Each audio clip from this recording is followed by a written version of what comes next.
आज 75वा प्रजासत्ताक दिन दिल्लीत थोड्याच वेळात राष्ट्रपतींच्या हस्ते ध्वजावंदन होणार।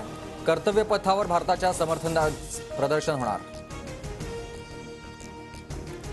राजधानी दिल्लीत प्रजासत्ताक दिनाच्या पार्श्वभूमीवर कडेकोट सुरक्षा तैनात। कर्तव्य पथावर चित्ररथाचं संचलन होणार। संसदेमधील घुसखोरी प्रकरणानंतर कर्तव्य पथावर येणाऱ्या नागरिकांकडे करडी नजर असणार। प्रजासत्ताक दिनी फ्रान्सचे राष्ट्रपती इमॅन्युएल मॅक्रॉन प्रमुख पाहुणे। जयपूरमध्ये पंतप्रधान नरेंद्र मोदींनी इमॅन्युएल मॅक्रॉन यांचं केलं स्वागत। देशाच्या विकासात महाराष्ट्राचंही मोठं योगदान। प्रजासत्ताक दिनानिमित्त मुख्यमंत्री शिंदेंचा जनतेला संदेश। वर्षा निवासस्थानी मुख्यमंत्र्यांच्या हस्ते ध्वजावंदन।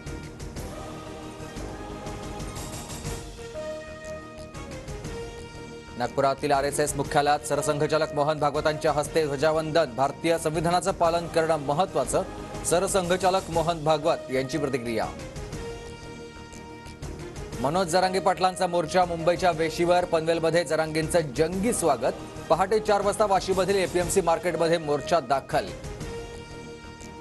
नवी मुंबई बाजार समितीत मनोज जरांगेंच्या हस्ते ध्वजावंदन। थोड्याच वेळात जरांगेंची वाशीत भव्य सभा। नवी मुंबई पोलिसांचा मोठा बंदोबस्त। सभेनंतर मोर्चा मुंबईच्या दिशेने रवाना होणार। नवीन जीआर घेऊन सरकारचं शिष्टमंडळ मनोज जरांगेंच्या भेटीला मुंबईकडे निघण्यापूर्वी सरकारच्या शिष्टमंडळाशी चर्चा करणार। मनोज जरांगेंची माहिती।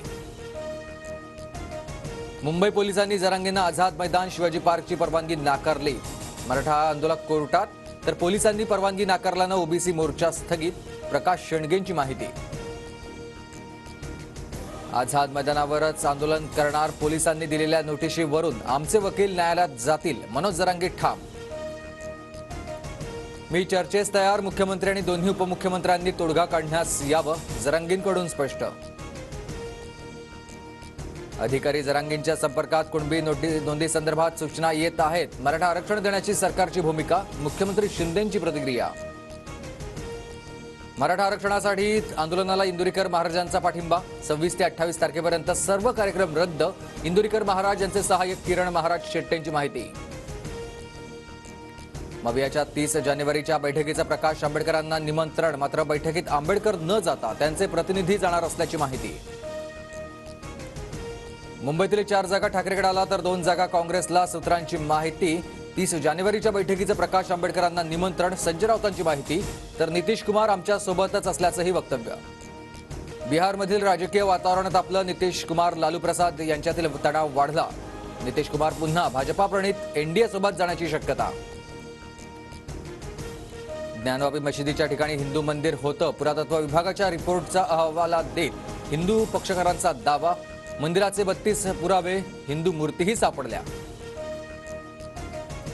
केंद्र सरकारकडून पद्म पुरस्काराची घोषणा। माजी उपराष्ट्रपती व्यंकय्या नायडू आणि अभिनेता चिरंजीवी यांना पद्मविभूषण तर राम नाईक आणि मिथुन चक्रवर्तींना पद्मभूषण पुरस्कार जाहीर।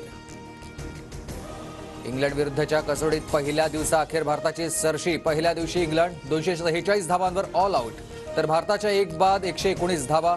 यशस्वी जयस्वालची शतकाकडे वाटचाल।